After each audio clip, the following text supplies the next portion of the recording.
Alrighty, everybody, welcome back to Max's Mining Channel. Today I would like to show you guys. What the hell is this? I'd like to show you guys how to properly mine in nicehash with nicehash.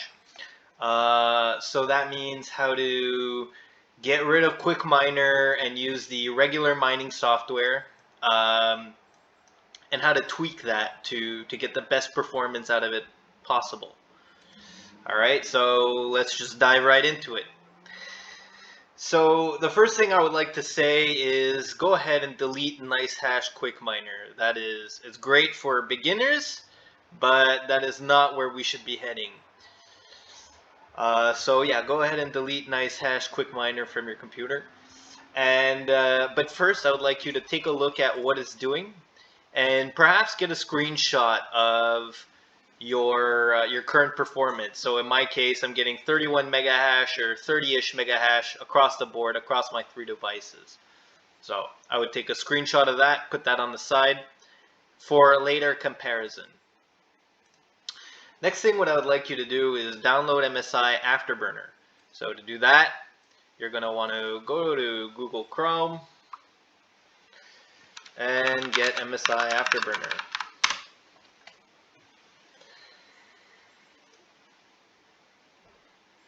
Alright, so this is what it currently looks like in its newest form. Once you download it and install it, it's going to look a little bit like this. Boom, so now it's up, and right now it's set to my current overclock settings, which I will save just to make sure. So this is how you're going to save an overclock setting. You click on the save button and hit the number here.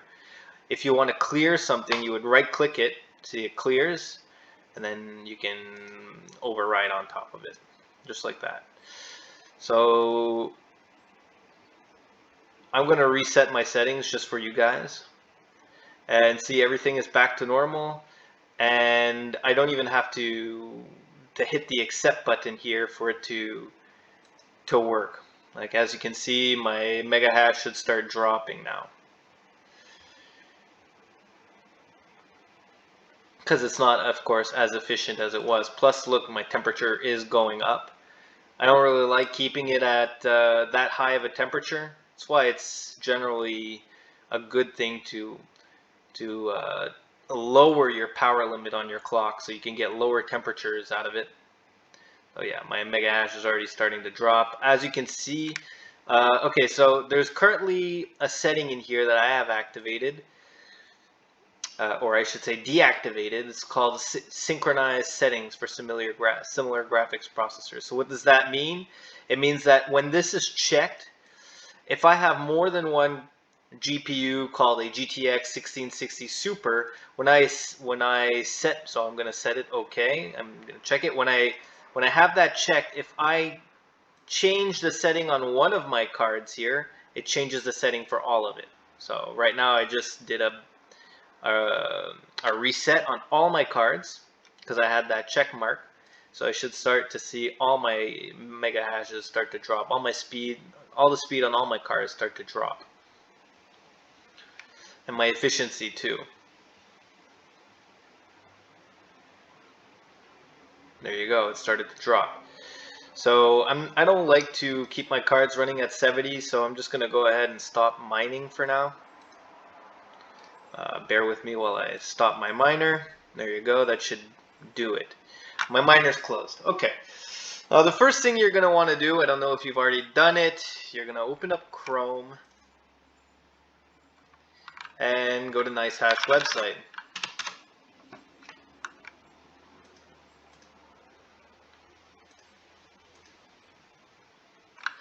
Once you're there, you're going to log into your account, and you're going to go into the mining section. Download a miner, click on that button, and then click on a nicehash miner.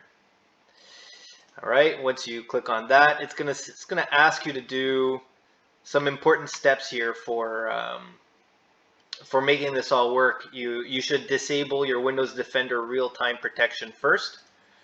So I'm going to show you how that's done. You would just go to, you press on your Windows key on your keyboard and then type in security. It would take you to the Windows security. You should see virus and threat detection, and you should turn off your virus and threat detection. Turn it off. Once that's off, sorry, I'm just going to go in manage settings here to show you what it should look like. You should turn off real-time protection and all the other stuff here. Turn it off. Install your nicehash miner from the nicehash website. Go to mining, download miner, then nicehash miner. Click on that, and then you're going to download it with this link. Install it, and then I would ask you to create. Once it's installed, I'd ask you to create an exception for the folder that it's installed into. So to create an exception for the folder, you would right-click on the nicehash icon that's going to be set onto your desktop. It's a shortcut, so you want to know where that program resides. So you're going to copy the target here to know exactly where your program resides. So here I have the path to the nicehash miner executable. And once that's done, I'll go back to the security.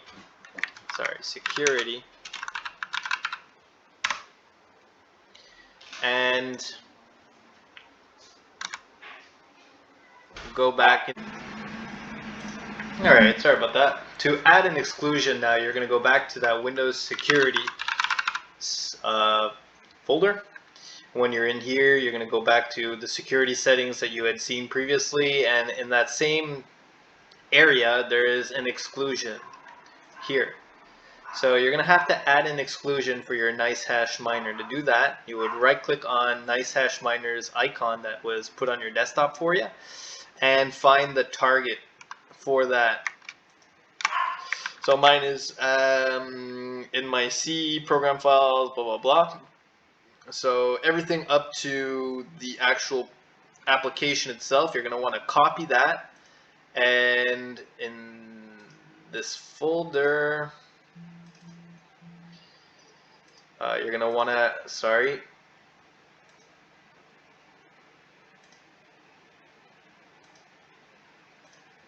there you go, you're going to want to add an exclusion.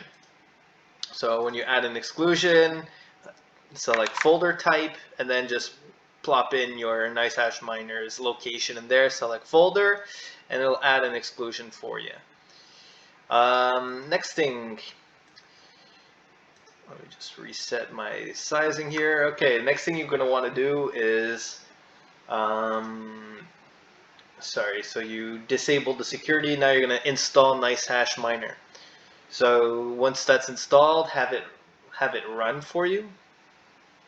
Here's what it looks like when it's running. I'm going to have to stop mine. So to stop it, you would stop it first and then close.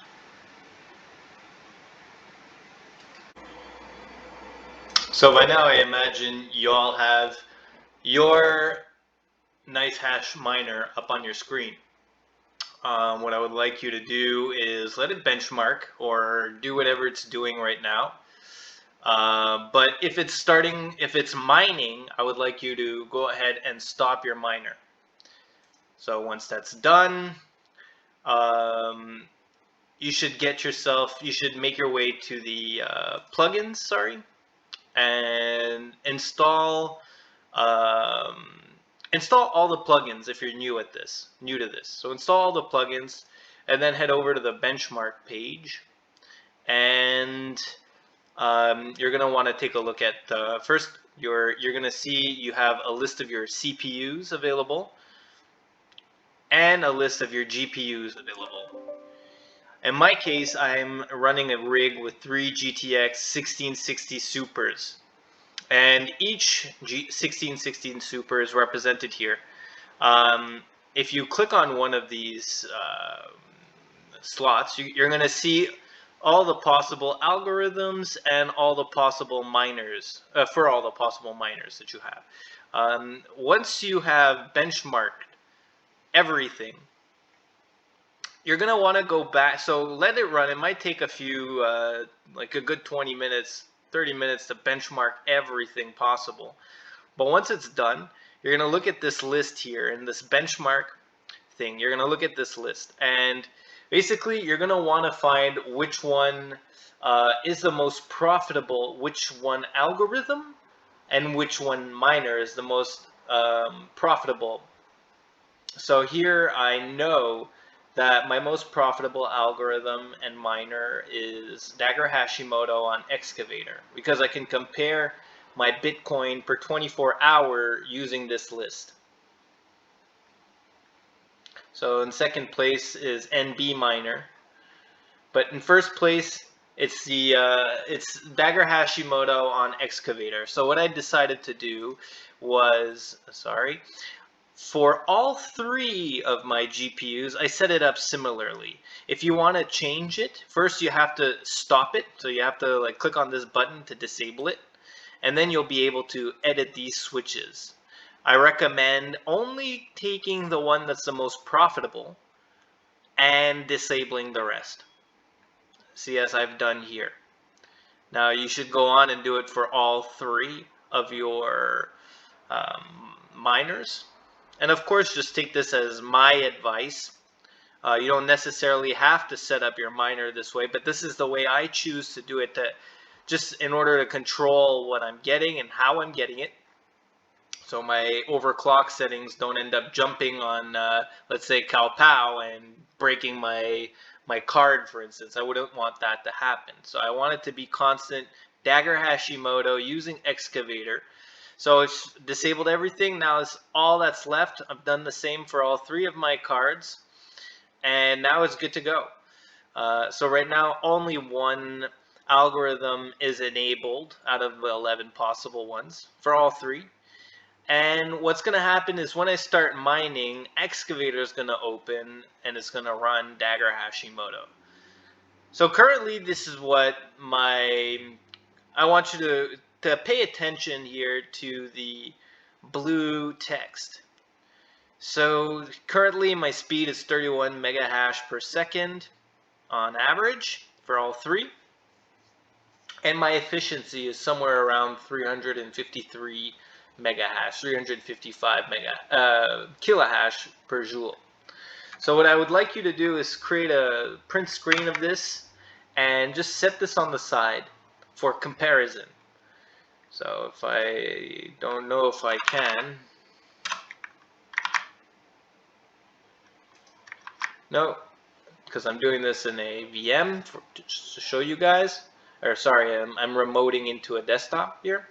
So you'd have this on the side as a screenshot, as a reference point, and then open up Msi Afterburner on the side as well. And there you go. You have yourself a tweaking capable program here. So what we're going to do here is first take a look at Reddit, because I want a sort of a general ballpark idea of where I should be going with this.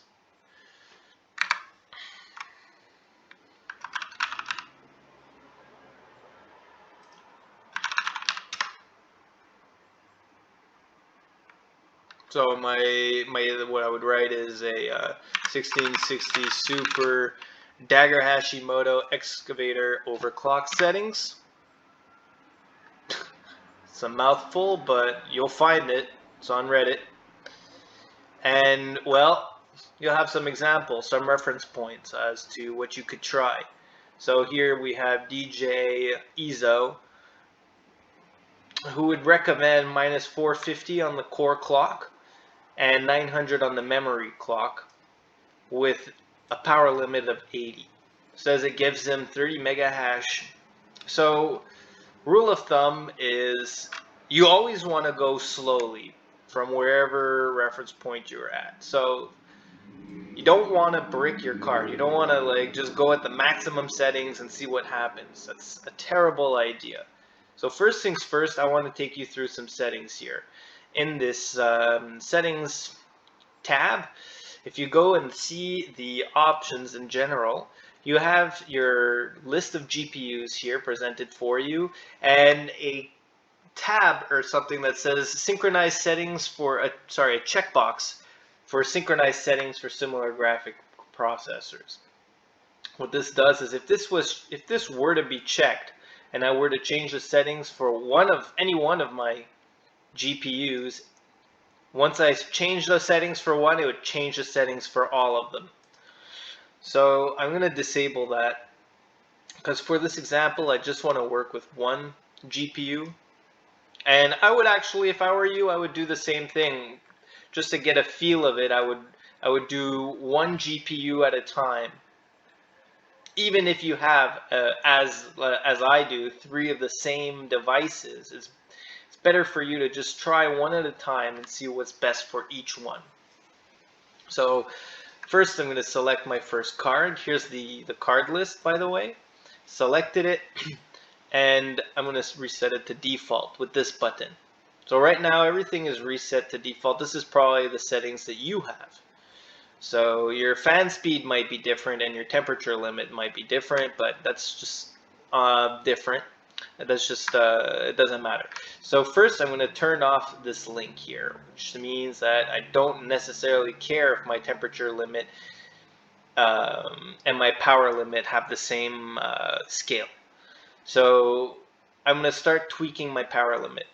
And just go a little bit at a time. So here I have the reference point. He says 80 watts. And here I have another reference point. So I know I have 106 watts on my first card. So let's try to get it to 80.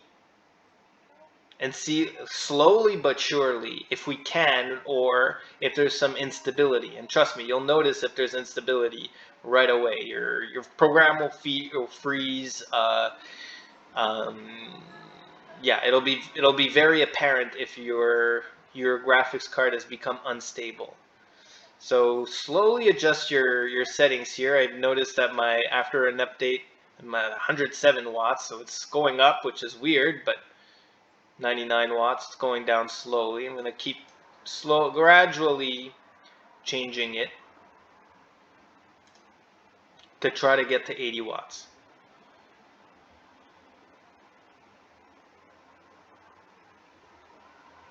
So I'm just waiting for it to update again. And I can see here my mega hash on that card really dropped. The efficiency got terrible. That's all because I reset the settings for that card. So right now I'm at 98 watts. Let's keep dropping it to bring it to about 80. Again, do this very gradually. And for me, I can kind of drop it suddenly because I know that it'll probably go down to 70. But I just want to show you guys, just for matter of a fact, doing it right. So I'm going to keep going.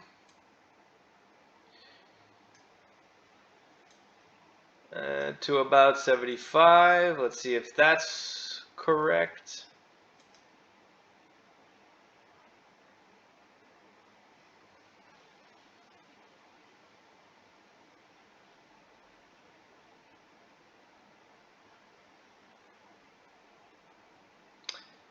See, the update took a while, but it's starting to drop considerably.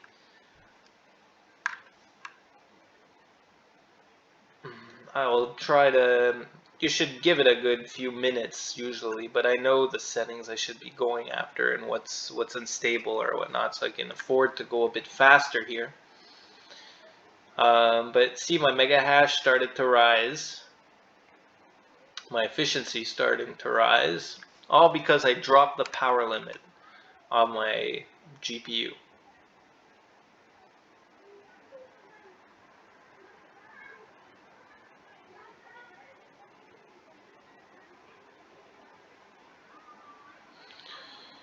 Alright, so we're down to 93 watts. Just gonna give it a tad more. Down to 73. Now if I were to want to change it, double click on the box till you have this icon here show up, and then change it with your keyboard and press enter. And that's how you would change it manually. Okay, and let's go back to Reddit now. Reddit suggests a core of minus 450 and a memory of 900. So a core of, what was that? Minus 450. So they suggest dropping the core. So I would go 50 at a time, maximum. So I would do minus 50 here. And actually, why not do a little bit of both? The memory plus 50.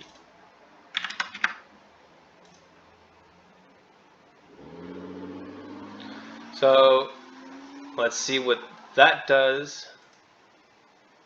It brought up the efficiency a bit. A tad bit. But you see we're on the right track. And it's still stable. It's still running fine. I can keep going here.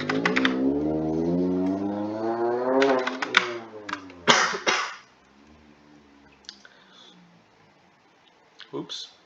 It switched back because I didn't press enter. But before I do anything, I just want to see it stayed the same pretty much. So let's get that memory clock up.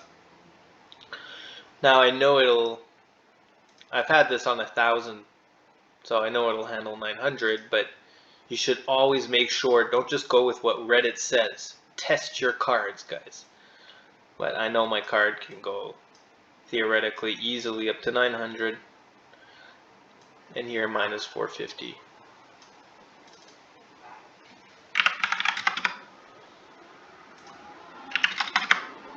So I'm going to do what Reddit says. Here's how it goes. Actually, they probably dropped their power limit a bit more than what I have because they're at 80 watts.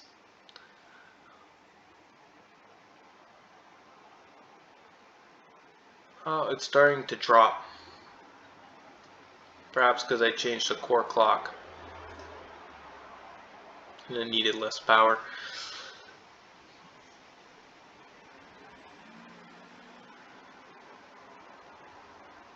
And you should also notice the temperature start to drop when you change your power limit as well, which is good. But yeah, this is how you would slowly but surely, actually I would wait a bit for this to stabilize. I'd wait like a good 10 minutes just to see. You kind of get a feel for when you can change the settings around, but it takes a good while to stabilize, or to get a sort of average of a few results to figure out where you're heading, if it's good or bad. So I went from 23 mega hash to, from 20 mega hash to 23. So I know it's going up fast.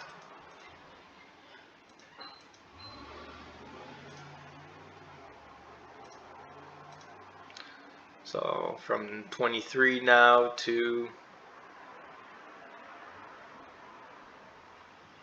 23.57. Anyways, I know it'll get up there, but these are not the best settings for me personally. It's my settings were,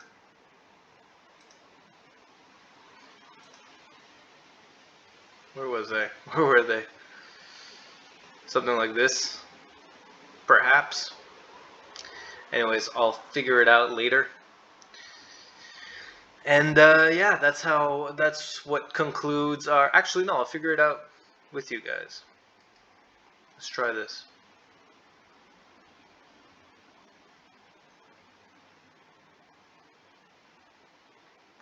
Actually, I already set my third one. My first and my third one are identical, and that's what my third one's settings are.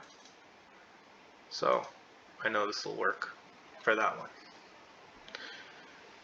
See, yeah, there you go. My mega hash just rose a lot sharply.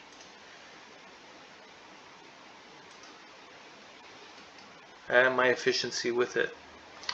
So that concludes our lesson for today. Thank you very much. Please like and subscribe if this was helpful to you. Comment if there's anything you see that you would do differently, because I'm constantly trying to improve myself, guys. So thank you very much. Every comments are very much appreciated. Have a good one. See you next time.